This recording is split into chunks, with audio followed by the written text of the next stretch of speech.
ಈಗ ಕಲ್ಲು ತೂರಾಟ ಆಗಿದೆ ಅಂತೇಳಿ ಹೇಳ್ತಾ ಇದ್ದಾರೆ, ನಿಜಾನ ಸರ್? ಏನು ಸರ್? ಇಲ್ಲ, ನಮ್ಮ ಬಸ್ ಒಂದು ಕೋಲಾರ ಬಸ್ ಸ್ಟೇಷನಲ್ಲಿ ಪಾರ್ಕ್ ಆಗಿತ್ತು. ಜಸ್ಟ್ SP ಸಾಹೇಬ್ರಿಗೆ ಬಂದು ಹೋದರು, ಅವರು ಇನ್ಸ್ಪೆಕ್ಷನ್ ಮಾಡ್ಲಿಕ್ಕೆ ಬಂದಿದ್ದರು.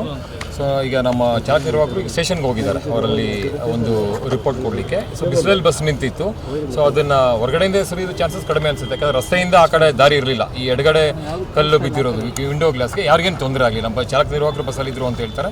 ಪ್ರಯಾಣಿಕರಾಗಿ ಯಾರು ಬಸ್ಸಲ್ಲಿ ಒಳಗೆ ಇರಲಿಲ್ಲ, ನಿಂತಿತ್ತಷ್ಟೇ. ಅದು ಎಡಗಡೆ ಒಂದು ಕಿಟಕಿ ಗಾಜಿಗೆ ಒಂದು ಗ್ಲಾಸ್ ಬರ್ಸ್ಟ್ ಆಗಿದೆ. ಸೊ ಅವರೀಗ ಸ್ಟೇಷನ್ಗೆ ಹೋಗಿದ್ದಾರೆ ಅದನ್ನು ಚೆಕ್ ಮಾಡಲಿಕ್ಕೆ. ಸೊ ಏರ್ ಬಸ್ಟ್ ಬಿಸಿಲಿದೆ ಆಗಿದೆ ಅಂತ ಕೂಡ ಒಂದು ಹೇಳ್ಕೊತಾರೆ. ಇನ್ನೊಬ್ಬರು ಕಲಿಸಿದ್ರು ಅಂತ, ಬಟ್ ಅದು ರಸ್ತೆಯಿಂದ ಬರೋ ಚಾನ್ಸಸ್ ಕಡಿಮೆ. ಬಸ್ಸಲ್ಲಿ ನಮ್ಮವ್ರು ಇಬ್ಬರೇ ಇದ್ದರು, ಸೊ ಯಾರಿಗೇನು ತೊಂದರೆ ಆಗಲಿಲ್ಲ, ಪ್ಯಾಸೆಂಜರ್ ಯಾರು ಇರಲಿಲ್ಲ.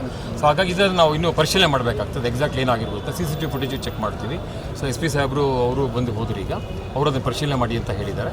Weather it is air burst or ಬೇರೆ ಯಾವ ಥರ ಆಗಿದೆ ಅನ್ನೋದ್ರ ಬಗ್ಗೆ ನಾವು ಇನ್ನೂ ಪರಿಶೀಲನೆ ಮಾಡ್ತೀವಿ. ಈಗ ಬೆಳಗ್ಗೆಯಿಂದ ಆಪರೇಟ್ ಇರಲಿಲ್ಲ, ತಕ್ಷಣ ಹೆಂಗೆ ಬಂತು ಸರ್? ಹಾಗೇನಿಲ್ಲ, ನಮ್ದೀಗ ಈಗಾಗಲೇ 17 ಬಸ್ ಆಪ್ರೇಟ್ ಮಾಡಿದ್ದೀವಿ. ನಾವು 17 ಬಸ್ ಆಪ್ರೇಟ್ ಮಾಡಿದ್ವಿ. ಡಿಪೋದಿಂದ ಅವ್ರು ಬಂದಿದ್ದರು, ಮುಳುಬಾಗಿಲು ಹೋಗಬೇಕಾಗಿತ್ತು.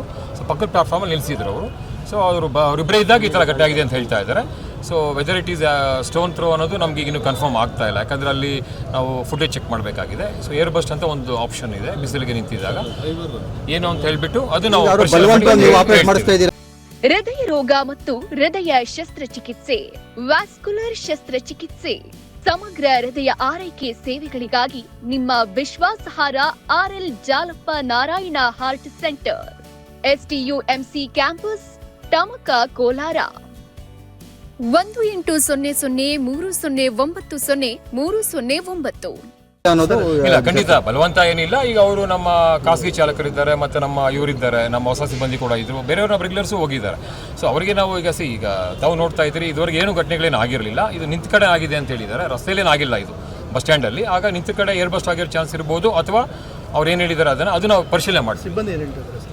ಅಲ್ಲ, ಅವರು ಒಳಗೆ ಕೂತಿದ್ವಿ ನಾವು, ಸಡನ್ನಾಗಿ ನಮಗೆ ಒಂದು ಪಟ್ಟಂತ ಶಬ್ದ ಬಂತು, ಒಂದು ವಿಂಡೋ ಗ್ಲಾಸ್ ಹೊಡಿತು ಅಂತ ಹೇಳಿದ್ದಾರೆ. ಅವ್ರಿಗೂ ನಾವೀಗ ಅದನ್ನು ಕೇಳಿದ್ವಿ, ಹೇಗಾಯ್ತಪ್ಪ, ನಾವು ಇಬ್ಬರೇ ಬಸ್ಸಲ್ಲಿ ಕೂತಿದ್ವಿ ಅಂತ ಹೇಳಿದ್ದಾರೆ. ಸೊ ಹಾಗಾಗಿ ಎಲ್ಲಿಂದ ಬಂತು ಅನ್ನೋದು ನಮಗಿನ್ನೂ ಕ್ಲಾರಿಟಿ ಇಲ್ಲ. ಹಾಗಾಗಿ ಅದು ನಾವು CCTV ಫುಟೇಜ್ ಚೆಕ್ ಮಾಡ್ತೀವಿ. ಮತ್ತು ಇದೇನು ಏರ್ ಬಸ್ ಅಂತ ಒಂದು ಕೆಲಸ ಆಗುತ್ತೆ, ಬಿಸಿಲಿದ್ದಾಗ ಕೆಲಸ ಆಗುತ್ತೆ. So which is the exact reason ಅಂತ ನಾವು ಇನ್ನೂ ಚೆಕ್ ಮಾಡಬೇಕಾಗಿದೆ. ಪುಣ್ಯವಶಾತ್ ಏನು ಯಾರು ಇನ್ನೊಂದು ಹೇಳ್ತಾ ಇದ್ದಾರೆ, ಪ್ರಾಣ ಬೆದರಿಕೆ ಇದೆ, ಹಾಗೇನಿಲ್ಲ. ಪ್ರಾಣ ಬೆದರಿಕೆ ಅಂತ ಯಾರು ಏನಿಲ್ಲ, ಅವ್ರು ಹೇಳ್ಬೋದು, ಅದು ಅವರು ಕ್ಲೈಮ್ ಮಾಡ್ಬೋದು. ಬಟ್ ನಮಗದೇ ಅನಿಸಲಿಲ್ಲ, ಯಾಕಂದರೆ ಈಗ ಪೊಲೀಸ್ನವರು ಫೀಲ್ಡಲ್ಲಿ ಇದ್ದಾರೆ, ನಾವುಗಳೆಲ್ಲ ಫೀಲ್ಡಲ್ಲಿ ಇದ್ದೀವಿ. ನಾವು ಅವರಿಗೆ ಡ್ಯೂಟಿ ಮಾಡಿ ಸಹಕಾರ ಅಂತೇಳಿ ಹೇಳಿದ್ದೀವಿ. ಬೇರೆಯವರು ಈಗ ನಮ್ಮ 17 ಬಸ್ ಈಗ ಓಡಾಡ್ತಿದೆ ಇಲ್ಲಿ. ಸೊ ಖಾಸಗಿ ಬಸ್ಸು ಬೇರೆ ಅವ್ರ ಆಚರಣೆ ಅವ್ರು ಮಾಡ್ಕೊತಾ ಇದ್ದಾರೆ. ಸೊ ಆ ಥರದ್ದೇನಿಲ್ಲ. ಸೊ ಅವರು ಏನಾಗಿದೆ ನಾವು ಚೆಕ್ ಮಾಡ್ತೀವಿ. ಕಂಪ್ಲೇಂಟ್ ಏನಂತ ಕೊಡ್ತಾ ಇದ್ದೀರಾ ಸರ್? ಅಲ್ಲ, ಈ ಥರ ಆಗಿದೆ ಅಂತ ಘಟನೆ ಕೊಡ್ತೀರ ಅಷ್ಟೇ, ಈ ಥರ ಸಂಭವಿಸಿದೆ ಘಟನೆ ಅಂತ. ಅದು ಮತ್ತೆ ಈಗ ಪೊಲೀಸ್ನವರು ಅವರು ಬಂದು ನೋಡ್ತಾರೆ. ಸೊ ನಾವು ಫುಟೇಜ್ ನೋಡ್ತೀವಿ. Weather it is air bus ಕೂಡ ಒಂದು ಆಪ್ಷನ್ ಅಂತ ಇರ್ತದೆ. ಸೊ ನಾವು ಅದನ್ನು ಪರಿಶೀಲನೆ ಮಾಡ್ತೀವಿ. ಅಲ್ಲ, ಅದು ನಾವು ಇನ್ನೂ ಮುಂದೆ ಗೊತ್ತಾಗುತ್ತೆ ನಮಗೆ. ಈ ಸದ್ಯಕ್ಕೆ ಚಾನ್ಸಸ್ಸೇ 3 ಇರಬೇಕಲ್ವಾ, ಒಂದು ಅವರು ಅಥವಾ ಒಂದು ಬೇರೆಯವರು ಅಪರಿಚಿತರು, ಒಂದು ಏರ್ ಬಸ್ಟ್, 3 ಆಪ್ಷನ್ ಇದೆ, ಯಾವುದೊಂದು ಆಗಿರಬೇಕು. ಅದು ನಾವು ಚೆಕ್ ಮಾಡ್ತೀವಿ. ಅಲ್ಲಿವರೆಗೂ ಅವರು ಈಗ ಕಂಡಕ್ಟರ್ ಡ್ರೈವರ್ಸು ಪೊಲೀಸ್ ವಶದಲ್ಲಿ ಇರ್ತಾರೆ? ಏನಿಲ್ಲ, ಅದೇನಿಲ್ಲ, ಏನಿಲ್ಲ, ವರದಿ ಕೊಡ್ಲಿಕ್ಕೆ ಹೋಗಿದೆ ಅಷ್ಟೇ.